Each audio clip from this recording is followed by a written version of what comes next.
प्रभु, प्रभु, प्रभु, मैं अयोध्या का सैनिक नहीं हूँ, इसलिए आप मुझे छोड़ के जा रहे हैं। फिर आपने लक्ष्मण भैया को साथ जाने का अवसर क्यों दिया? क्योंकि लक्ष्मण अयोध्या का राजपुत्र है हनुमान, और राज्य सेवक भी। उसका कर्तव्य उसे इस युद्ध के योग्य बनाता है। मेरे वानर वीर तो यहाँ अतिथि हैं। लक्ष्मण भैया राज सेवक हैं तो जा सकते हैं, और मैं तो स्वयं राजा राम का सेवक हूँ प्रभु, उसका क्या?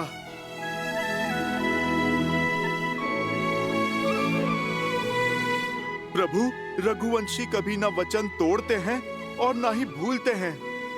फिर सदा मुझे सेवा में रखने का वचन देकर आप कैसे उससे मुक्त हो सकते हैं प्रभु?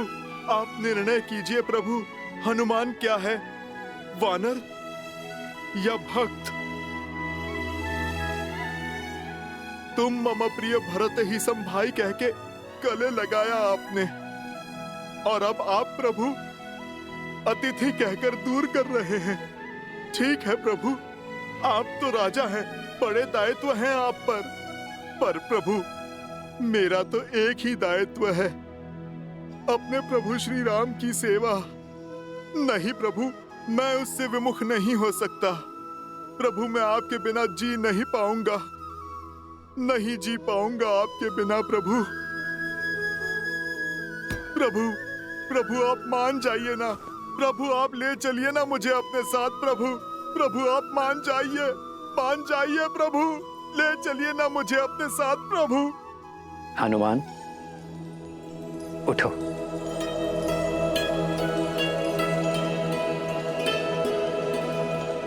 तुम जीत गए हनुमान, मैं हार गया।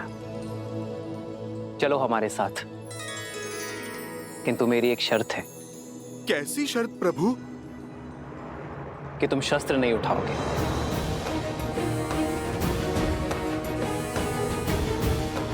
तुम्हारी हट मेरे साथ चलने की थी, वो पूरी हुई, किंतु युद्ध में चाहे जैसी भी स्थिति हो,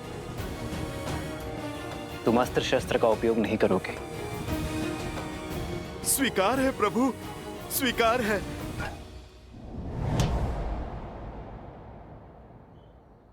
आओ हनुमान।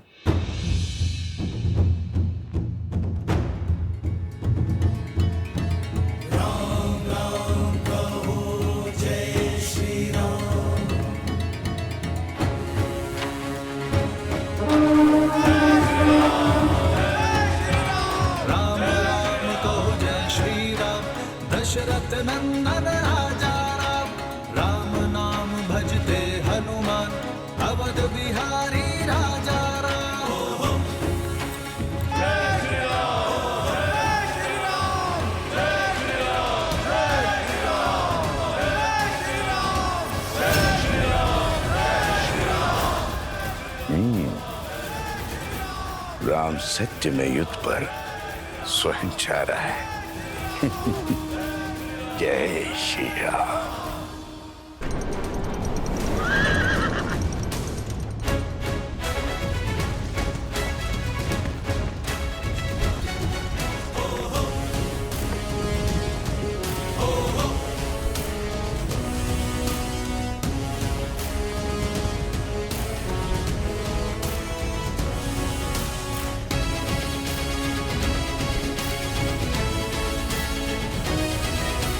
पहली टुकड़ी दाईं ओर से और दूसरी टुकड़ी सीधा प्रहार करेगी।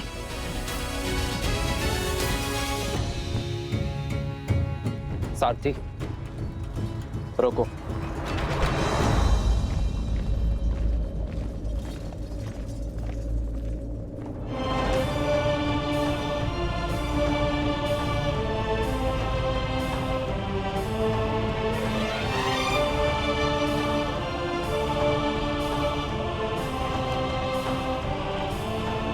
प्रणाम ऋषिवर। आपका अचानक दर्शन संकेत है कि आप कोई गंभीर निर्देश देना चाहते हैं। निर्देश देने नहीं, दुविधा का निराकरण लेने आया हूं राम। इस युद्ध का नेतृत्व कोई भी कर सकता था। फिर आप अयोध्या छोड़कर क्यों जा रहे हैं? जब मेरा सबसे बड़ा शत्रु नगर के भीतर है, अयोध्या की शांति को ध्वस्त करना चाहता है, तो मुझे अयोध्या में रुकना चाहिए था। यही ना? मेरा शत्रु भी तो यही सोच रहा होगा महर्षि। उसे परास्त करने के लिए ही मैं अयोध्या से बाहर आया हूं। उसका बैर मुझसे है, क्रोध मुझसे है, और जब मैं अयोध्या के बाहर आ गया तो वो भी मेरे पीछे अवश्य आएगा। मैं भास्करण से युद्ध करने जा रहा हूं महर्षि। युद्ध में भले ही भास्करण से करने निकला हूं, किंतु भास्करण और संहार दमन केवल मेरे लिए माध्यम है। सहस्त्र रावण भास्कर्ण का भाई है महर्षि। भास्कर्ण को कष्ट में देखकर उसे भी कष्ट अवश्य होगा। उसका कष्ट सहस्त्र रावण को अवश्य खींच लाएगा। आपके शौर्य पर संदेह नहीं है श्री राम। भय है आपके वास्तविक शत्रु सहस्त्रमुख रावण का, जो अपने अनंत मुखों से अनंत असत्य बोलता रहता है, और बार बार असत्य बोलते रहने से असत्य भी सत्य प्रतीत होने लगता है। उसमें आप ही की सेना को आपके विरुद्ध कर देने का सामर्थ्य है।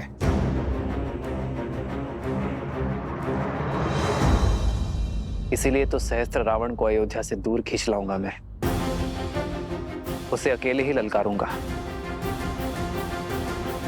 ताकि वो मेरी अयोध्या में असत्य का विष नहीं घोल पाएगा। और इसमें आपके प्राणों का संकट है। अपनी प्रजा के हित के लिए राम को मृत्यु भी स्वीकार है।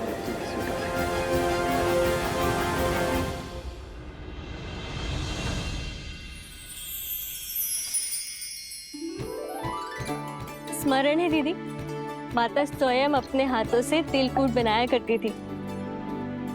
और हम रसोई घर की ओर देखा करते थे कि कब तिलकुट बनकर तैयार हो जाएगा, पर सूर्य देव को अर्पण किए बिना हमें तिलकुट मिलता ही नहीं था, है ना सीता दीदी?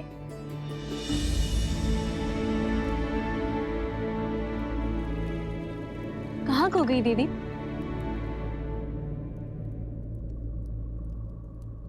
श्री राम की चिंता में हूँ। मैं जानती हूँ कि लक्ष्मण भैया और हनुमान उनके साथ हैं, किंतु मन है कि मानने को सजी नहीं है। दीदी, ये शुभ दिन हर अशुभ विचार नष्ट कर देगा। आज मकर संक्रांति है। उत्तरायण के दिन सूर्यदेव उत्तर की यात्रा को प्रारंभ करते हैं। पवन ऊर्जा चरम पे होगी। देखिएगा, श्री राम की विजय अवश्य होगी। दीदी, चिंता छोड़ दीजिए और चलिए हम चलकर सूर्य देव से प्रार्थना करते हैं, सब शुभ होगा। आइए।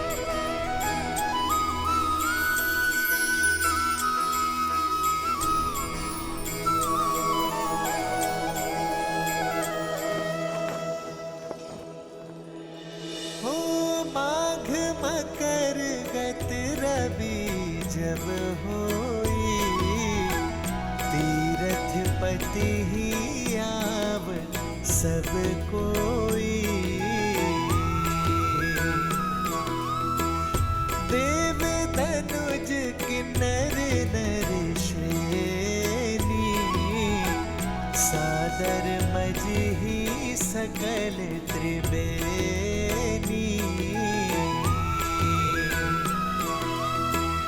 पूजहि माधव पद जल जाता, परसिहि अखय बटु हर्षहि गाता।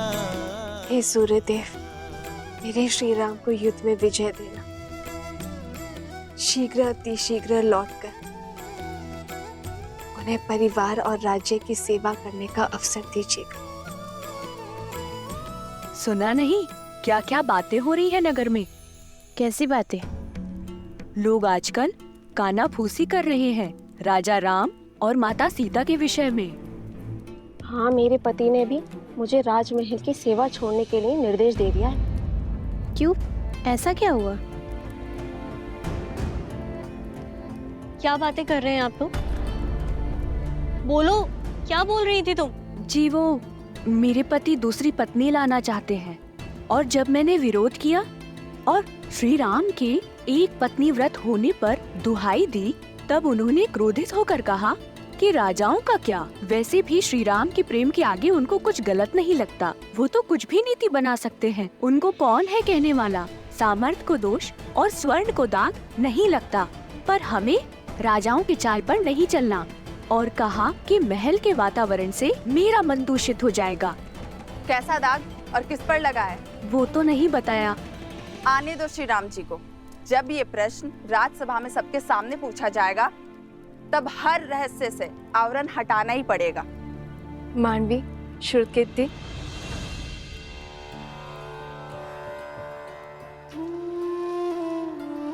राजभवन में जाके माताओं को प्रसाद नहीं देना।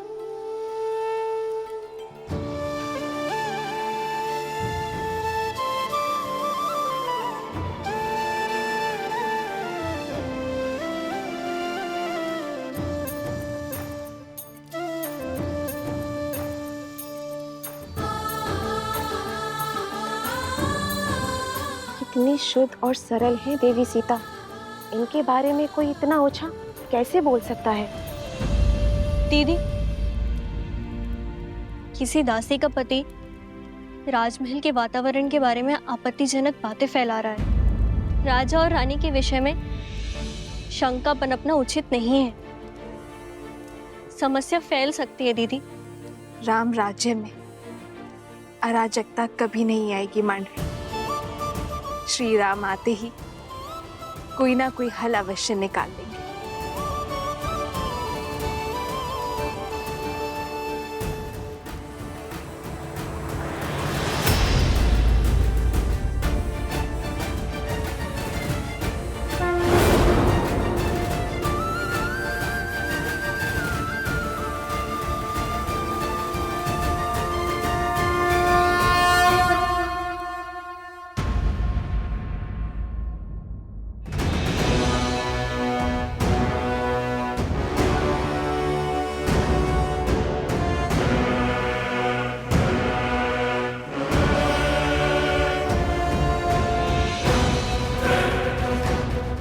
भास्कर्ण, आक्रमण से पूर्व अवसर दे रहा हूं। अपने आतंक का अंत करो और लौट जाओ। अभी तक तो आतंक का आरंभ भी नहीं हुआ है राम। और जहां तक रही अंत की बात, यदि मैं समय रहते लंका पहुंच गया होता तो युद्ध का अंत कुछ और ही होता। वही तुम्हारे रक्त से सागर को रंग देता। जो काम तब न हुआ वो अब होगा। इस रणभूमि में मैं तुम्हारा वध करके रावण के मृत्यु का प्रतिशोध लूंगा और तब होगा न्याय। प्रतिशोध से न्याय नहीं मिलता भास्कर्ण। प्रतिशोध केवल स्वयं को जलाता है। लौट जाओ। स्वयं के बल पर बड़ा अभिमान है ना तुम्हें राम। समाप्त होगा तुम भी और तुम्हारा अभिमान भी। भास्करण का तेज और संघर दमन का दमन तुम्हें सेना समेत ध्वस्त कर देंगे।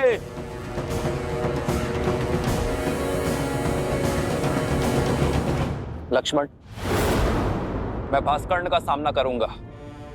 तुम संहार दमन को खोजो और स्मरण रखना, वो उभयचर है।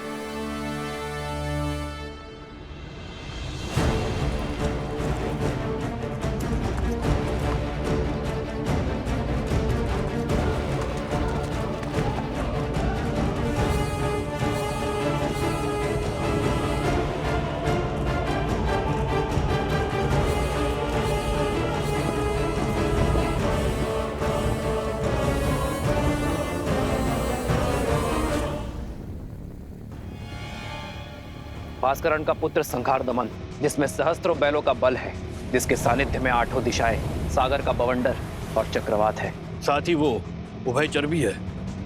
जो जितनी सरलता से थल पर रह सकता है, उतनी ही सहजता से जल में भी जी सकता है।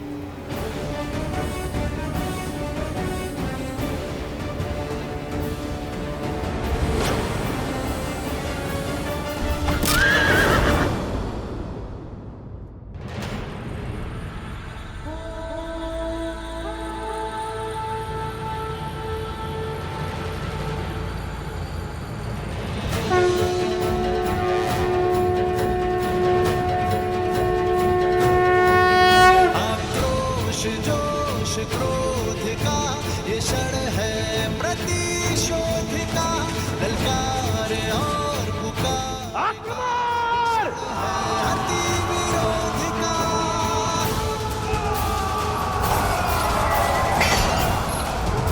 भास्कंड, श्री राम रण की सावधान। धरे जो धीर है, आएगा प्रलय बरसने वाले तीर है, धर्म के संग अधर्म के विरुद्ध है, ये युद्ध है महायुद्ध है।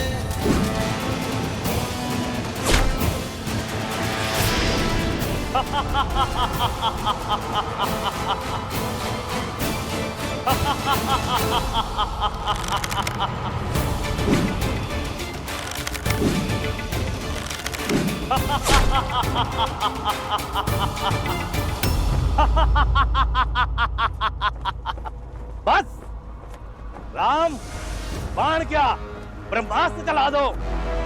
तुम्हारे ब्रह्मास्त्र मेरे तन को नहीं छेद पाएंगे। ब्रह्मा अपना स्वयं वरदान नहीं कर सकते।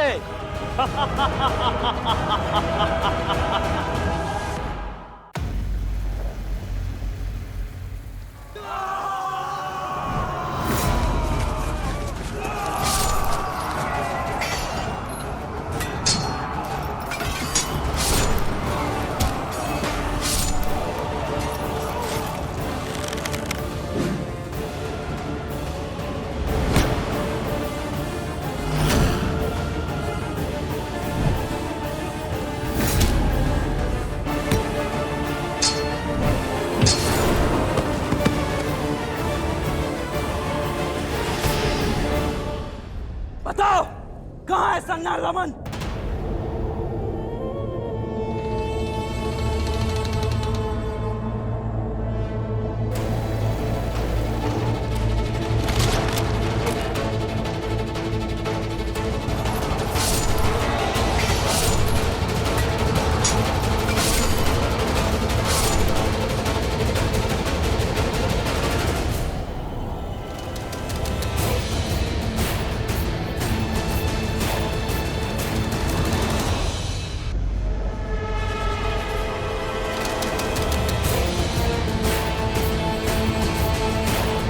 सैनिकों, पीछे हटो।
जल में जाकर तो इसने स्वयं भूल कर दी है,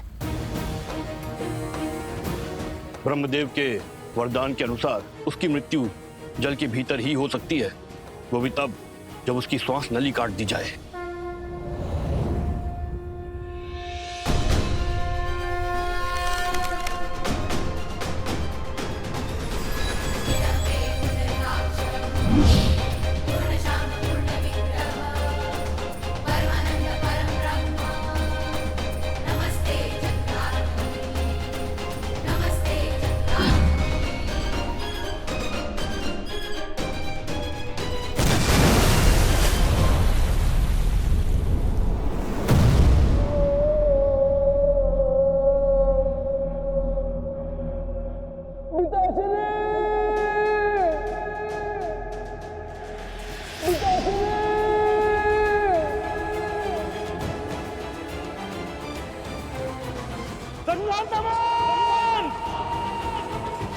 भास्कर्ण, जो भूल रावण ने की थी वो तुम मत करो।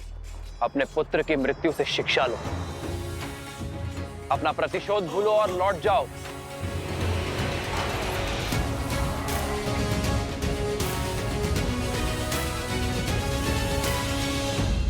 लक्ष्मण, तुमने मेरे प्राण, मेरे प्यारे पुत्र संगर्दमन का वध किया है। अब मेरे प्रकोप से तुम दोनों भाइयों को कोई नहीं बचा सकता, कोई नहीं। भास्कर्ण, ये क्रोध ही तुम्हारे विनाश का कारण बनेगा, क्योंकि सत्य और धर्म की लौ के आगे तुम्हारा ये झूठा दम अवश्य तोड़ेगा। आज तुम्हारे अत्याचार और आतंक का अंत होकर रहेगा भास्कर्ण।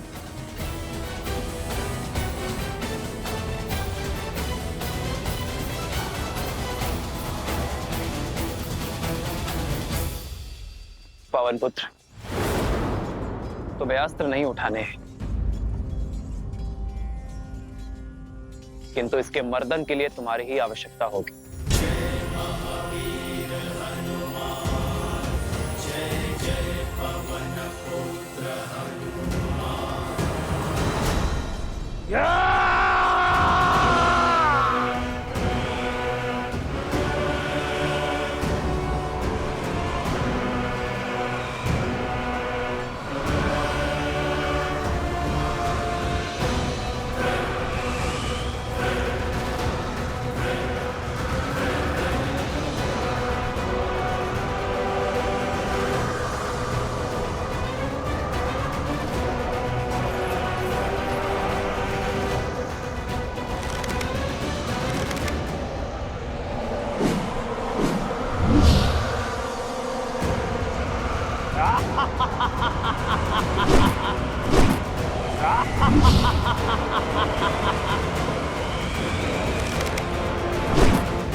हनुमान,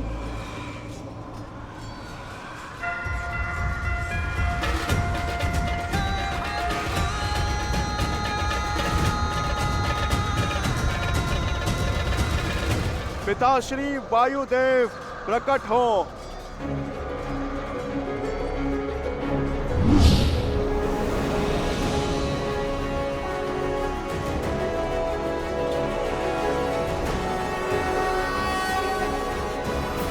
प्रणाम प्रभु।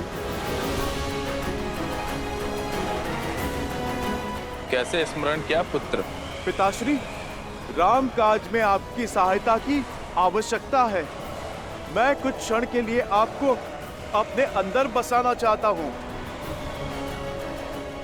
राम का काज और पुत्र की पुकार दोनों को अनदेखा नहीं किया जा सकता। तथास्तु।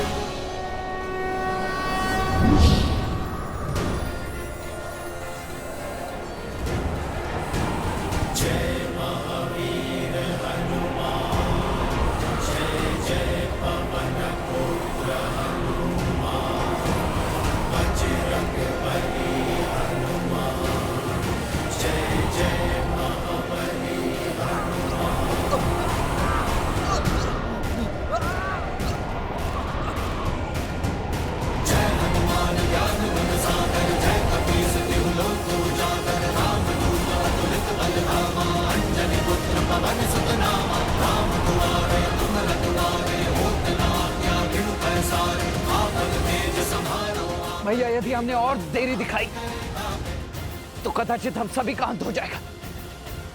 इससे पूर्व की कुछ अनर्थ आपको इसका संहार करना ही होगा।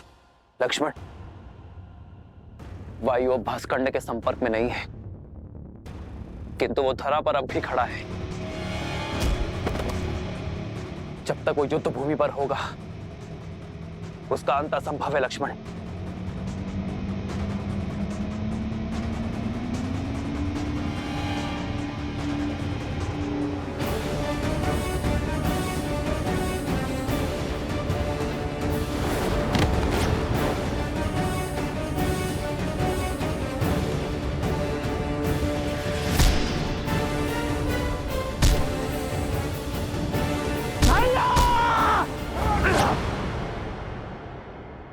प्रहार कीजिए।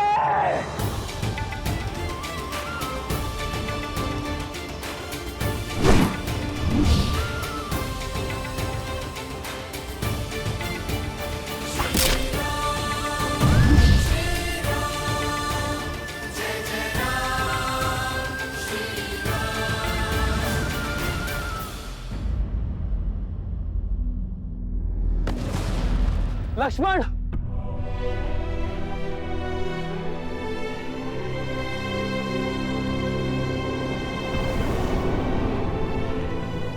लक्ष्मण, लक्ष्मण, लक्ष्मण, लक्ष्मण, लक्ष्मण, लक्ष्मण, लक्ष्मण, आज तुमने फिर मेरे प्राण बचा लिए।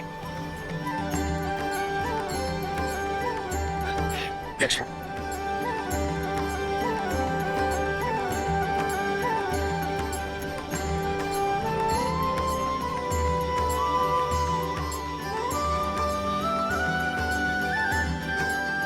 भैया, आपकी विजय के लिए तो मृत्यु से पराजय भी मेरे लिए परम विजय है। कल प्रातः हम अयोध्या के लिए प्रस्थान करेंगे और वहां प्रत्येक घर पर हमारे विजय की पताका लहराएगी। जाओ लक्ष्मण, अब सेना से भी निश्चिंत होकर विश्राम करने को कहो। जो आज्ञा भैया।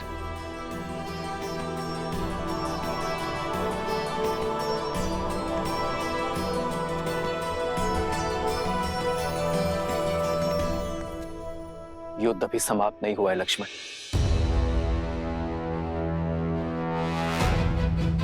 युद्ध तो अब आरंभ होगा, वो युद्ध जिसे लड़ने के लिए मैं अयोध्या से इतनी दूर आया।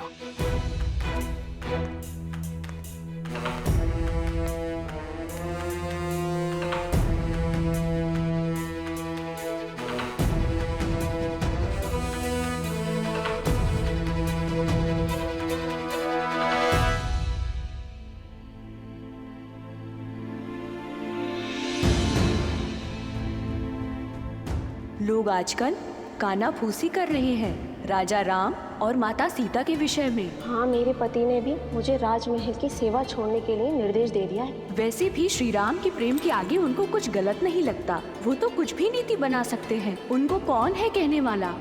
इनके बारे में कोई इतना ऊंचा कैसे बोल सकता है?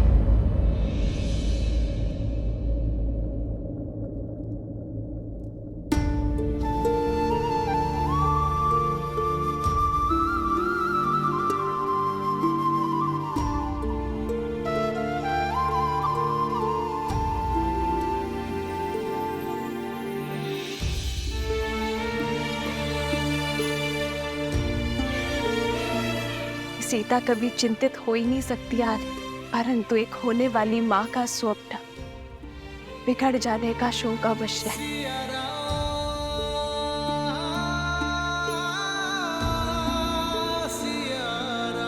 तुम्हारी व्याकुलता का आभास है मुझे सीते, किंतु मुझे एक राजा के कर्तव्य के साथ साथ अपनी होने वाली संतान को असुरी शक्ति से भी बचाना होगा। और ये कार्य मुझे अकेले ही करना होगा। अपनी प्रजा के हित के लिए, राम को मृत्यु भी स्वीकार है।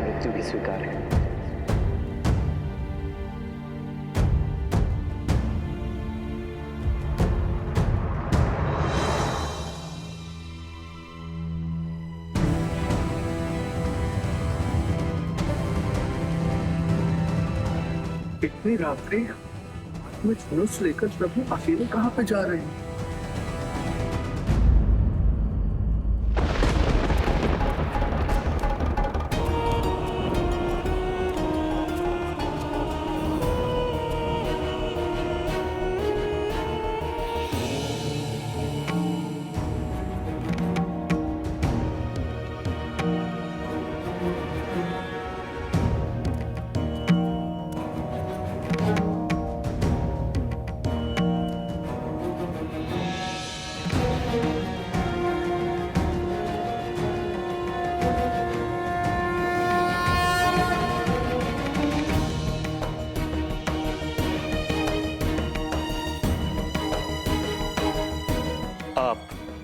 अवध की महारानी है देवी सीता।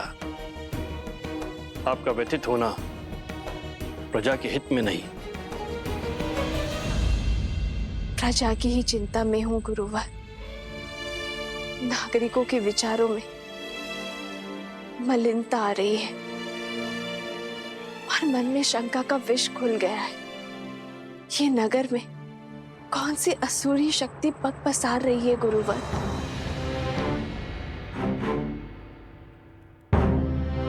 मनुष्य की प्रकृति ही अस्थिर होती है देवी। सफलताओं के बीच असफलता का भय, यात्रा के प्रारंभ होने में घर छूट जाने का भय, विवाह के समय स्वतंत्रता छिनने का भय, नए उत्तरदायित्वों का संकोच सदा रहता है।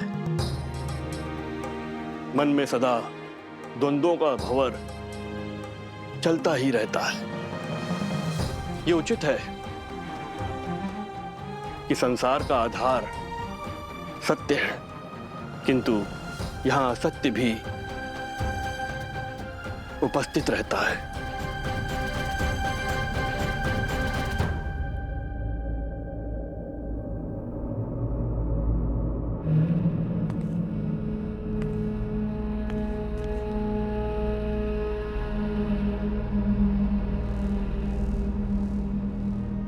मैं ललकारता हूं सहस्त्र मुख रावण, सामने आओ। असत्य का गुण है कि वो सत्य से दूर नहीं रह सकता। मैं जानता था तुम मेरे पीछे अवश्य आओगे।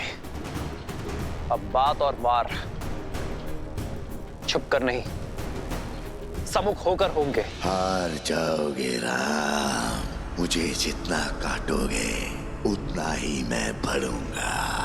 हार जाओगे, पराजय स्वीकारो। छिपने का कोई लाभ नहीं सहस्त्रमुख रावण। राम, मुझे जितना काटोगे उतना ही मैं बढ़ूंगा।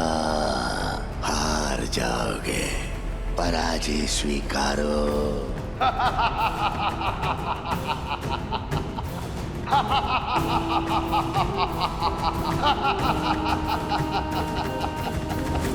क्या राम राज्य भी भय की छाया में श्वास लेगा? क्या यहाँ भी सत्य और असत्य इतना समीप हो जाएगा कि उचित अनुचित के मध्य की रेखा ही मिट जाएगी? क्या रघुकुल के राघव की विजय पर भी प्रश्न चिन्ह लगेंगे गुरुवर?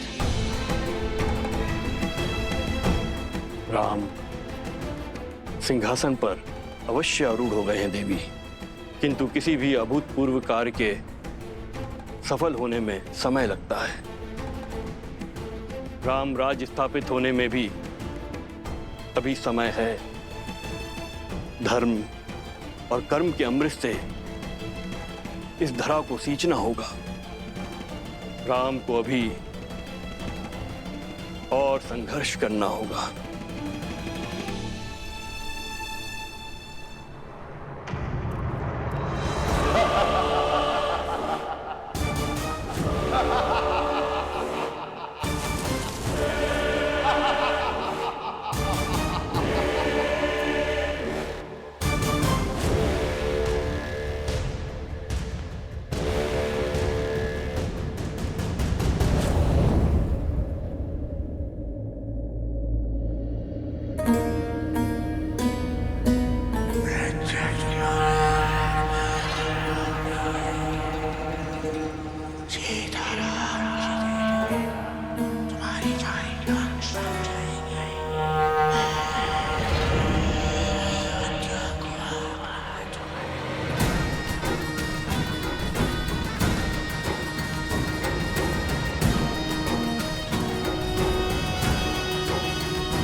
सितंबर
क्या इतना सरल लगता है मेरा अंतराम?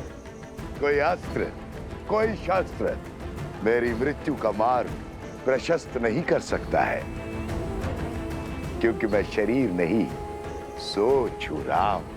सोच सोच को कौन सा अस्त्र मार सकता है?